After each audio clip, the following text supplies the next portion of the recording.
बच्चों,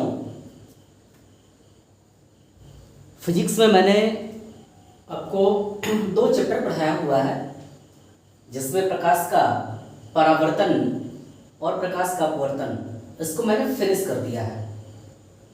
अब मैं केमिस्ट्री पहला चैप्टर आज स्टार्ट करूंगा और उसका कॉन्सेप्ट दूंगा। आपके पहले चैप्टर का नाम है, केमिस्ट्री में जो पहला चैप्टर है उसका नाम है रासायनिक अभिक्रिया।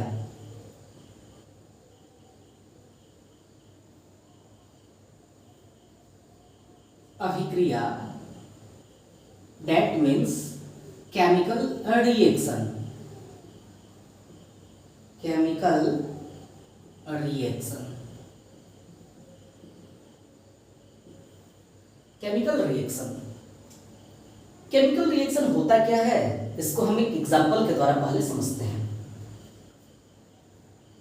जैसे A plus B arrow C plus D, या एक और चीज रहा A arrow B plus C, या ये भी रहा B plus C arrow D.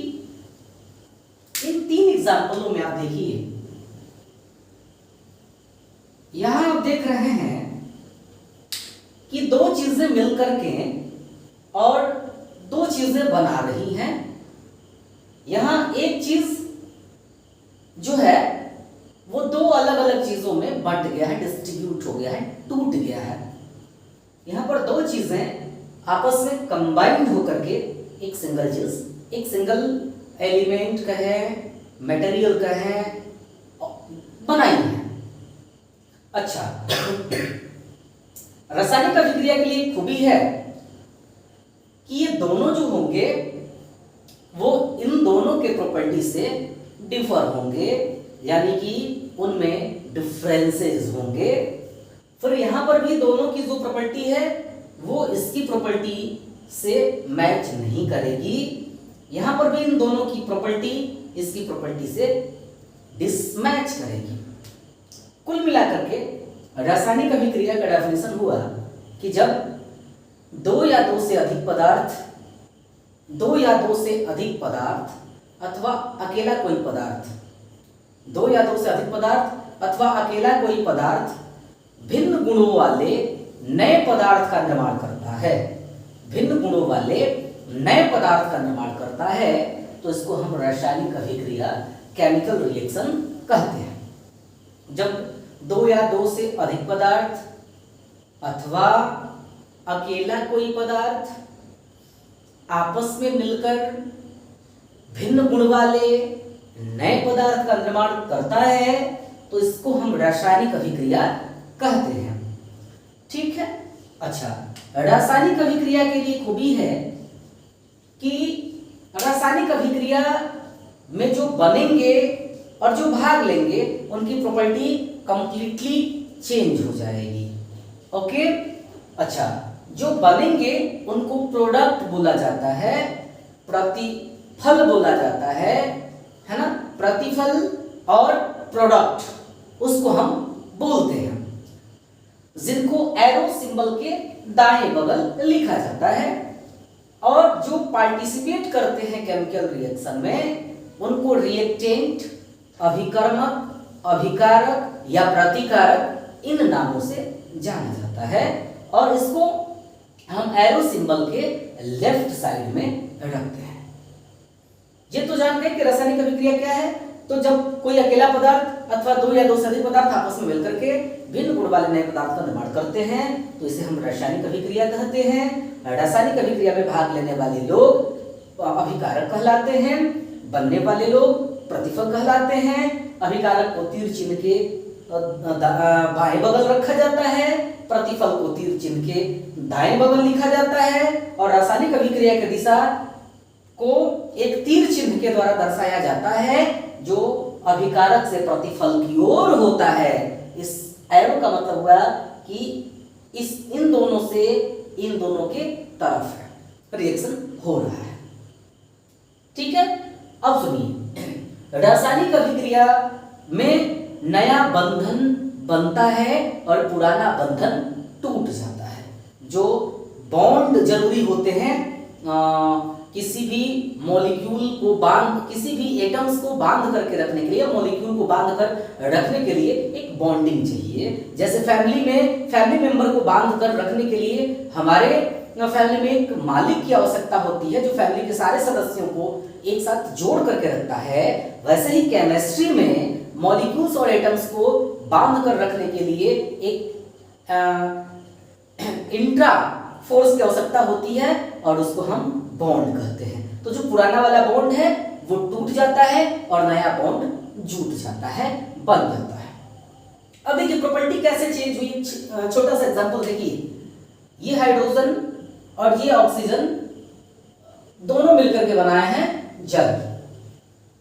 अभी ये बैलेंस नहीं है, इसको हम बैलेंस करते हैं यहाँ पर हाँ यहाँ 2 कर देंगे।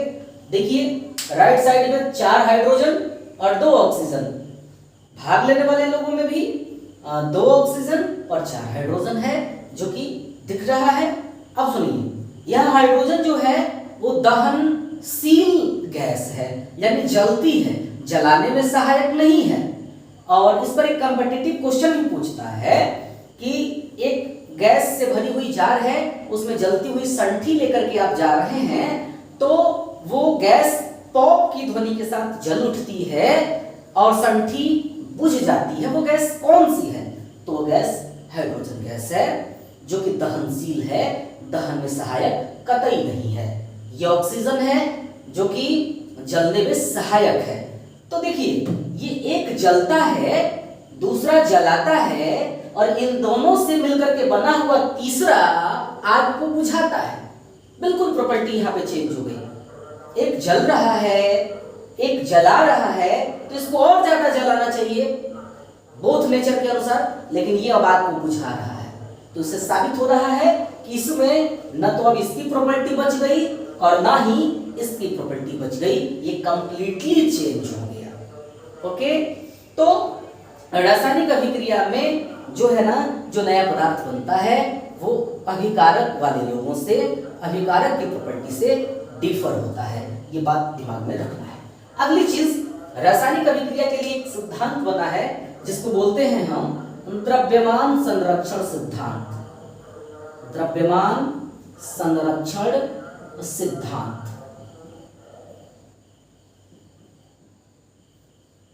मास कंजर्वेशन थियरी, कंजर्वेशन प्रिंसिपल बोल दें, मास कंजर्वेशन प्रिंसिपल। ये कहता है कि किसी भी रासायनिक अभिक्रिया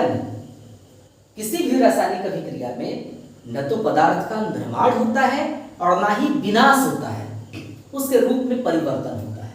यानी जितना B+C खर्च होगा उतना ही अमाउंट में D बनेगा, जितना A खर्च होगा उतना ही अमाउंट में B+C बनेगा, जितने अमाउंट में A+B खर्च होगा उतने अमाउंट में C+D बनेगा।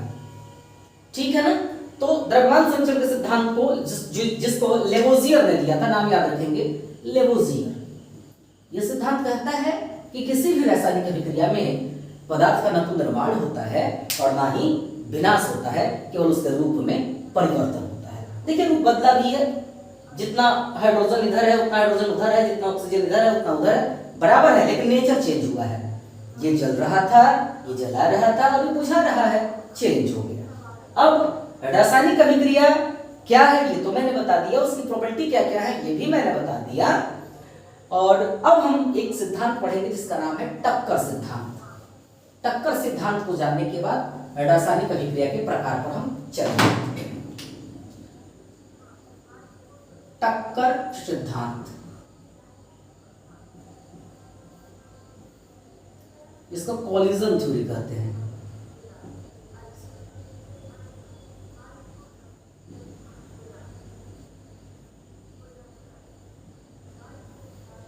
कोलिजन थियरी, कोलिजन थियरी कहता है कि A+B जब कोई प्रोडक्ट बनाता है, A+B जब कोई प्रोडक्ट बनाता है तो A ए में टक्कर होता है, ए बी में टक्कर होता है और बी बी में भी टक्कर होता है।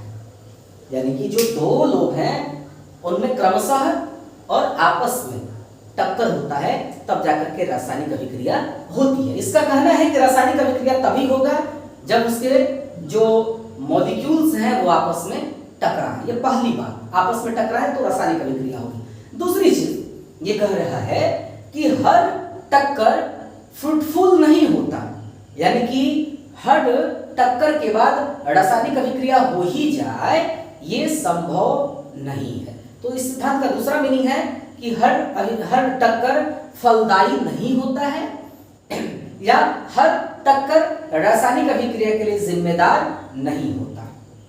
अच्छा, तीसरा इसका कहना है कि वही टक्कर फ्रूटफुल होता है, फलदायी होता है या रासायनिक अभिक्रिया के लिए जिम्मेदार होता है जो प्रॉपर एनर्जी के साथ हो और प्रॉपर डायरेक्शन में हो। प्रॉपर एनर्जी के साथ हो, फोर्स बढ़िया से लगे, एनर्जी बढ़िया से लगे और डायरेक्शन बढ़िया हो। फॉर एग्जांपल इसके डेली लाइफ के एग्जांपल से हम समझ सकते हैं। अगर हम एक क्रिकेटर हैं और क्रिकेट खेल रहे हैं और मेरी ख्वाहिश ये है कि मैं इस गेंद पर छक्का मार दूं, तो इसके लिए जरूरी ये है कि बॉल और बैट, मतलब कि बैट के पास पावर हो, एनर्जी ज्यादा हो, बढ़िया एनर्जी हो और डायरेक्शन बढ़िया हो, तभी जाकर के वो छक्का लगेगा। अगर मैं गेंदबाज हूं और मुझे विकेट लेना है तो मुझे गेंद तेज फेंकनी पड़ेगी और स्टंप के डायरेक्शन में फेंकनी पड़ेगी, तब जाकर के हम विकेट ले सकते हैं। वहीं कोलिजन थ्योरी का मीनिंग यहाँ पे भी निकाल लीजिए। पहला कहता है कि रासायनिक अभिक्रिया के लिए जरूरी है कि मॉलिक्यूल्स आपस में टकराएं। दूसरी चीज, हर टक्कर जो है फ्रूटफुल नहीं होता, यानी रासायनिक अभिक्रिया के लिए जिम्मेदार नहीं होता। और तीसरी चीज, वही टक्कर रासायनिक अभिक्रिया के लिए जिम्मेदार है जो प्रॉपर एनर्जी और प्रॉपर डायरेक्शन में हो।